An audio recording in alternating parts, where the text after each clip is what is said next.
હવે ક્ષીણ ધાતુ કર્મ. જો ધાતુના ફંક્શન ઘટી જશે તો શું જોવા મળશે? તો પહેલાં રસ ધાતુ. રસે રોક્ષ્યમ શમશ્રોષો ગ્લાનિ શબ્દ અસહિષ્ણુતા એટલે રોક્ષ્યમ રૂક્ષતા જોવા મળશે, ડ્રાયનેસ ઇન ધ બોડી. શ્રમ થાકી જવાશે, ટાયર્ડનેસ. શોષ એટલે ઇમેશિએશન, બોડીમાં ઇમેશિએશન નબળાઈ આવશે. ગ્લાનિ એટલે એક્ઝોશન. શબ્દ અસહિષ્ણુતા એટલે અહીંયા શું કીધું, ગ્લાનિમાં શું કીધું કે exhaustion even with a simple work. એક નાનું કામ બી કરશે ને જેમાં થાક ના લાગે એવું કામ કરશે ને તો બી થાક લાગી જશે, કેમ કે રસ ધાતુ ડિક્રીઝ થઈ છે. અને શબ્દ અસહિષ્ણુતા એટલે enable two here huge sound, મોટા અવાજ સાંભળવા માટે એ નહીં સક્ષમ હોય. પછી રક્તધાતુ. રક્તધાતુ વધશે તો ઓછી થઈ જશે તો શું જોવા મળશે? રક્તે અમ્લ શિશિર પ્રીતિ શિરા સૌથિલ્ય વૃક્ષતા. ડિક્રીઝ રક્તધાતુ lead the dryness of the skin. પછી અમ્લ પ્રીતિ એટલે ડિઝાયર ટુવર્ડ સોર, ખાટું ખાવાનું મન થશે. શિશિર પ્રીતિ એટલે કોલ્ડ સબસ્ટેન્સ, ઠંડુ ખાવાનું મન થશે. શિરા સૌથિલ્ય એટલે શું? Loss of elasticity of blood vessel. Blood વેસલની જે ઇલાસ્ટિસિટી છે એ લોસ થઈ જશે. અથવા તો ફ્લેસિડિટી ઇન ધ વેન્સ, અસ્થિરતા જોવા મળશે વેન્સમાં. બેમાંથી કોઈ બી મિનિંગ લખી શકાય. વૃક્ષ થાય એટલે તો ડ્રાયનેસ આવી ગયું. હવે માંસ ધાતુ. માંસ ધાતુ ઘટશે તો શું જોવા મળશે? માસે અક્ષગ્લાની ગંડસ ફીક શુષ્કતા સંધિવેદના એટલે અહીંયા અક્ષગ્લાની લખ્યું છે પણ એનો મિનિંગ અંગગ્લાની લીધો છે. એટલે કે છે કે બોડીમાં છે અને સેન્સ ઓર્ગનમાં વીકનેસ આવી જશે. પછી ગંડસ ફીક શુષ્કતા તો વેસ્ટિંગ ઓફ બટક્સ, નેક, લિપ્સ, એબડોમિનલ, શોલ્ડર ને બધું.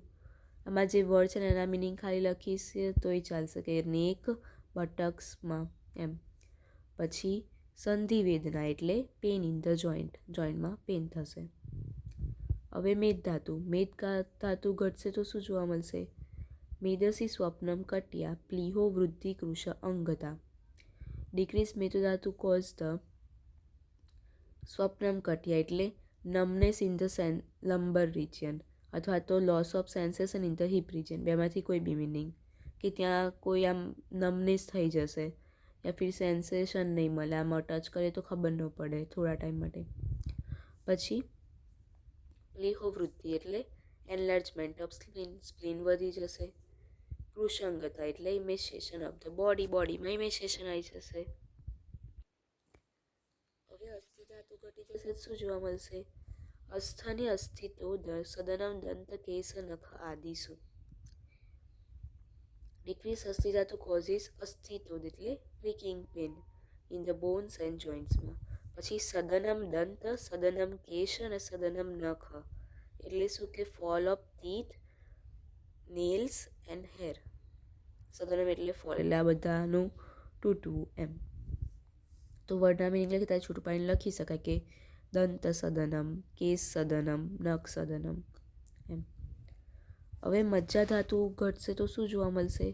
અસ્થનામ મજ્જની સૌશીર્યમ બ્રહ્મ તિમિર દર્શનમ. હવે આ મજ્જાનું પહેલાં, મજ્જની એટલે આ મજ્જાના છે કોઝિસ, તો કે અસ્થનામ સૌશીર્ય એટલે ઓસ્ટિયોપોરોસિસ, બોન્સમાં હોલોનેસ જોવા મળશે. પછી એન્ડ સિવિયર પેન, પેન બી જોવા મળશે. ભ્રમ એટલે ગિરીનેસ, ભમી જવાશે. અને તિમિર દર્શનમ એટલે ડાર્કનેસ બિફોર આઈસ, આંખની આમે અંધારું આવી જશે. આ મજ્જાનું થયું. હવે શુક્ર ધાતુ ઘટી જશે શું જોવા મળશે? શુક્રે ચિરાત પ્રસિચેત શુક્રમ શોણિતમ મેવવા તોદો અત્યર્થ વૃષણ્યો મેઢ્રમ ધુમાયતીવ ચ. શુક્ર ધાતુ ઘટી જશે તો ચિરાત પ્રસિચેત એટલે ઇજેક્યુલેશન of semen become delay. Semen જે બહાર નીકળે, ઇજેક્યુલેટ થાય એ ડીલે થશે, મોડું નીકળશે એમ. શોણિતમ એવવા એટલે sometime mix with blood, blood સાથે મિક્સ થશે.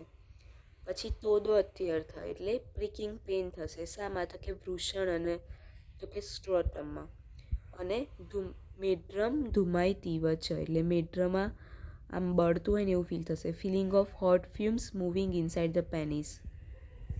તો આ ડિક્રીઝ ધાતુના કર્મ થયા.